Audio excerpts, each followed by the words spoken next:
श्री गणेशाय नमः। श्री सरस्वत्यै नमः। श्री गुरुभ्यो सर्वदेवेभ्यो नमो नमः। सर्वांना मनःपूर्वक नमस्कार। चाणक्यनीती या सदरामधील पुढील श्लोक आज आपण अभ्यासणार आहोत। पशु आणि पक्षी यापासून कोणते गुण घ्यावेत जे मनुष्याच्या उन्नतीसाठी उपयोगी आहेत असं चाणक्यांना वाटतं, त्याचं वर्णन त्यांनी काही श्लोकांमधून केलेलं आहे। याचा अभ्यास गेल्या काही श्लोकांमध्ये आपण केलेला आहे।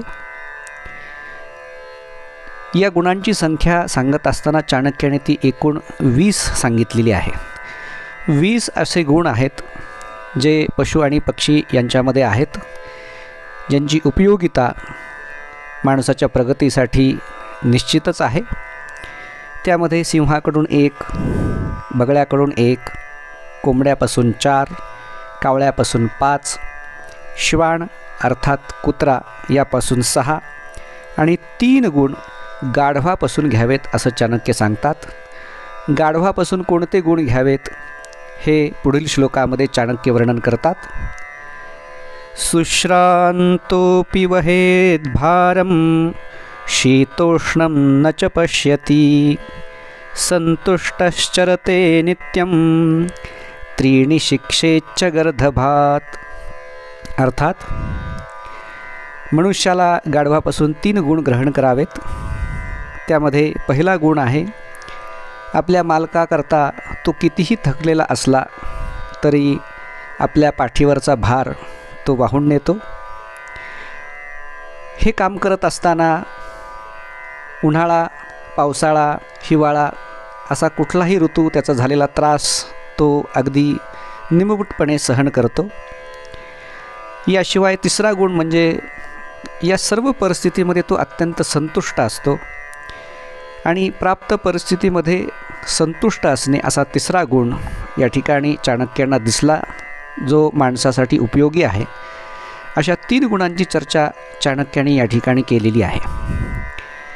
या श्लोकाचा भाव असा आहे की व्यक्तीनं जे काम हातात घेतलेलं आहे, जे काम त्याच्यावर सोपवलं गेलेलं आहे, ते काम करत असताना आपल्या संपूर्ण शक्तीनिशी ते काम करत राहणे, त्यासाठी 100% प्रयत्न करणे हा पहिला गुण गाढवापासून ग्रहण करायचा आहे।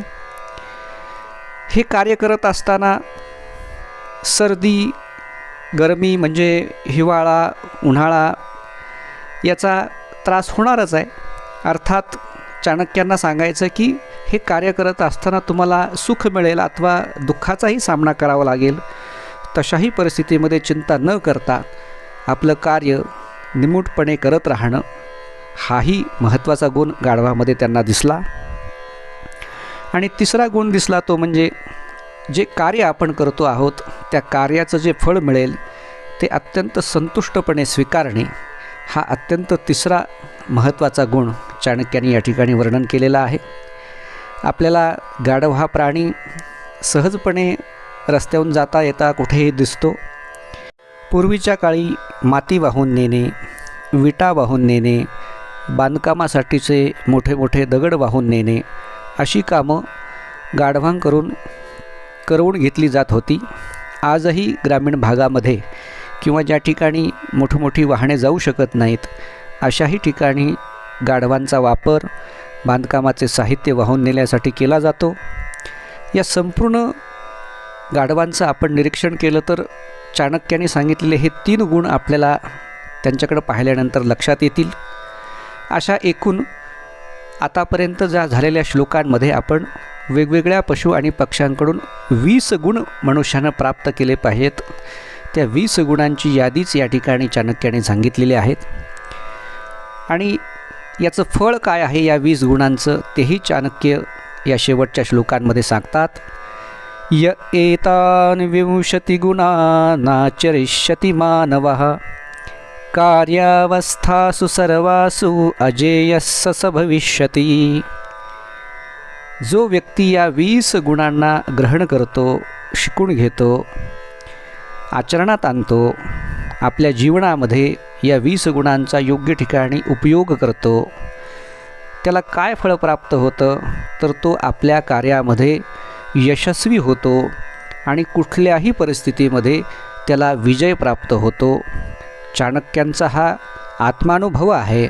स्वतःच्याही जीवनामध्ये त्यांनी नंदशासन उलथवून टाकण्यासाठी चंद्रगुप्तासारख्या आपल्या शिष्याला घडवलं. त्या शिष्याला घडवत असताना त्याला जे ज्ञान त्यांनी दिलेलं आहे, त्याच्यामध्ये जी गुण त्यांनी विकसित केलेले आहेत, ते याच गुणांच्या आधारे एक सर्वोत्कृष्ट प्रजाप्रिय असणारा चंद्रगुप्त मौर्य नावाचा राजा त्यांनी सिंहासनाधिष्ठित केला आणि एक सर्वजनप्रिय असं राज्य त्यांनी प्रस्थापित केलं. आपणही आपल्या जीवनामध्ये या 20 गुणांचा अंगीकार जरूर करावा, ज्यामुळे कुठल्याही परिस्थितीमध्ये आपल्याला योग्य निर्णय घेण्यासाठी हे 20 गुण उपयोगी येतील. याशिवाय सर्व कार्यांमध्ये आपल्याला विजय प्राप्त होईल. भेटूया पुढील श्लोक घेऊन. जय श्रीराम.